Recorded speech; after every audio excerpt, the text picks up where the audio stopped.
Samsung and Huawei may be heading in very different directions with their tri-folding phones, yet putting their newest models side by side still gives us a fascinating look at how each company imagines the future of foldable tech, especially since most people will never actually get the chance to see both devices on the same store shelf.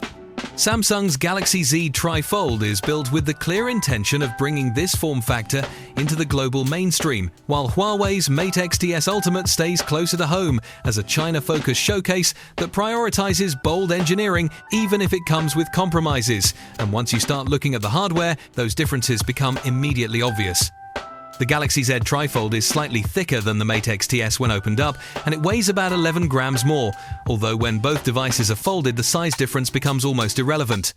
Samsung relies on titanium for its hinge, whereas Huawei uses ultra-high-strength steel, and the distinction continues with durability since the TriFold carries an IP48 rating, while the Mate XTs Ultimate has no official ingress protection at all.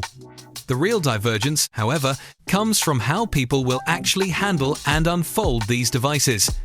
Samsung uses an inward-folding G-shaped mechanism that opens twice from the right, requiring the need for a dedicated cover display, and the phone even uses strong alerts and haptic cues to stop you from folding things in the wrong order. Huawei takes the opposite route with a Z-shaped design that leaves a portion of the softer inner display exposed so that it doubles as the cover screen, giving you more flexibility and letting you treat it like a conventional foldable with two facing panels, although that design also raises obvious durability questions. These different mechanisms shape the display experience as well. The TriFold gives you a bright and sharp 6.5-inch dedicated cover screen that looks a lot like the one on the Galaxy Z Fold 7, while the inner display unfolds into a 10-inch dynamic LTPO AMOLED 2X panel running at 120 Hz, but it isn't quite as sharp as the cover screen, or the main screen of the Fold 7 for that matter. Samsung has also reinforced the main panel with a shock-absorbing layer which would give it better long-term resilience. Huawei counters with a slightly larger 10.2-inch OLED panel that pushes higher peak brightness and pixel density, although it tops out at 90 Hz.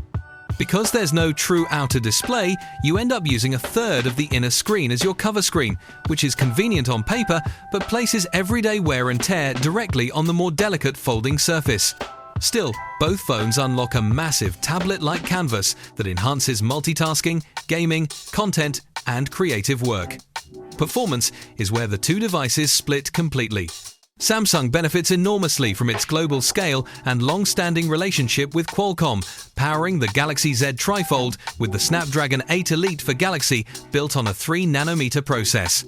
It's not Qualcomm's absolute newest release, but it's still one of the strongest chipsets available, with an octa-core CPU, the Adreno 830 GPU capable of hardware-accelerated ray tracing, and a Hexagon NPU that helps drive AI features across the system.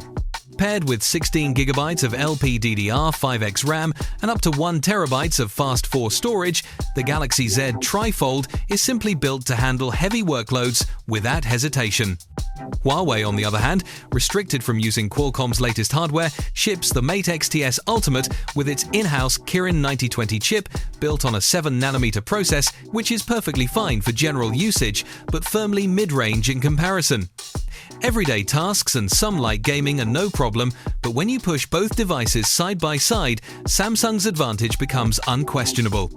That performance advantage continues into the software. The Galaxy Z TriFold launches with One UI 8 on Android 16, a familiar environment already seen on Samsung's 2025 lineup, but further optimized for larger, more complex displays. You get Samsung's Now Bar and Now Brief AI-driven elements, improved split-screen flexibility that can go as wide as a 90:10 ratio, a better quick-share system, polished transitions, and a new accessibility suite. Samsung has also introduced a standalone DeX mode that creates a desktop-style setup with up to 4 workspaces and multiple apps per space, and the phone handles 3 portrait-oriented apps side by side in multi-window.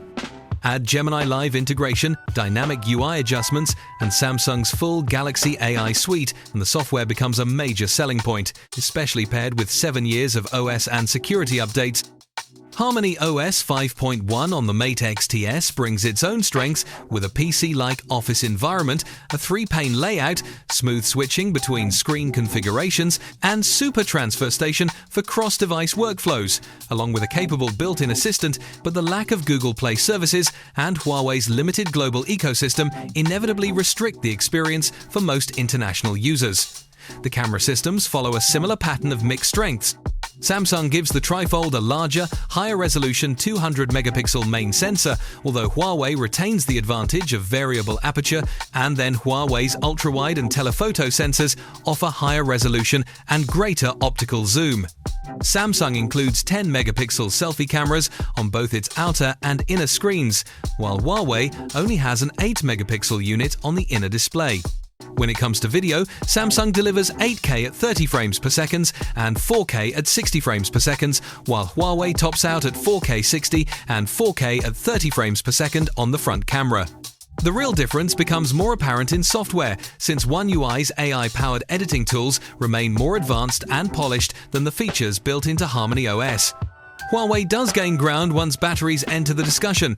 Both phones carry a 5,600 mAh capacity, but Huawei supports much faster charging speeds with 66 watts wired and 50 watts wireless charging compared to Samsung's 45 watts and 15 watts respectively, and Huawei also uses a silicon-carbon battery that should handle power delivery efficiently. Even so, Samsung's 3nm chipset and One UI optimizations could give the Galaxy Z TriFold an edge in real-world endurance.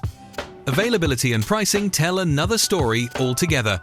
The Galaxy Z TriFold may be the more reasonably priced of the two in its category, but its rollout begins with a limited launch in Korea on December 12, 2025, before expanding to select markets like China and Taiwan toward the end of the year, and eventually reaching the United States in early 2026. On the other hand, Huawei's Mate XTs Ultimate stays primarily within China, with a more recent appearance in the UAE, and any broader international release seems unlikely given its hardware limitations and lack of Google services. When you take everything into account, the Galaxy Z TriFold stands out as the more refined and future-ready tri-folding smartphone, backed by Samsung's global reach, strong logistics, and consistent software support. The company already holds about a fifth of worldwide smartphone shipments as of Q2 of 2025, and its ability to scale, market, and distribute new form factors gives the Z TriFold a far better shot at reaching mainstream status than any competitor. The Mate XTs Ultimate, meanwhile, is an impressive experiment with a flexible design, a beautiful display, and extremely fast charging. But its exposed screen, mid-range processor, and software limitations keep it squarely in enthusiast territory rather than posing a real threat to Samsung's broader ambitions. In the end, the long-term future of tri-folding smartphones depends heavily on how widely brands can push availability and how they justify pricing that reaches 2.5 to 3 times that of a premium slab phone, especially in a market where only a small segment is willing to spend that kind of money. Buyers will continue to hesitate until durability improves and companies begin offering longer standard warranties to create real confidence. The form factor is evolving at a steady pace, and while it may take another 3 to 5 years before tri-foldables start looking like mainstream alternatives rather than niche experiments, devices like the Galaxy Z TriFold and the Mate XTs Ultimate are already shaping what that future might look like. With that said, do consider subscribing to the channel for more comparisons like this one, and don't forget to turn on post notifications. And I'll see you guys tomorrow.